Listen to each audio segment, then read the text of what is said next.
ಇದರಲ್ಲಿ ಇದು ಮಾಡಿರೋದು ಸ್ಕೆಚ್ ಮಾಡಿದ್ದಾರೆ ಕೋಲಾರದಿಂದ ತಗೊಂಡ್ಬಂದಿದ್ದಾರೆ.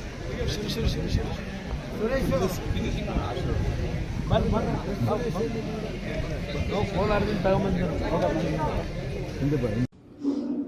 ಇವತ್ತು ಕೋಲಾರದಿಂದ ಒಂದು ಟೀಮ್ ಜನ ಬಂದಿದ್ದರು.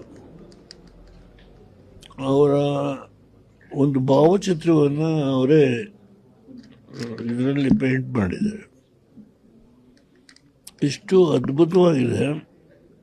ಅದು ನನ್ನ ಮನಸ್ಸಿನ ಮೇಲೆ ತುಂಬ ಪರಿಣಾಮ ಆಗುವಂಥ ಭಾವಚಿತ್ರ ಅದು.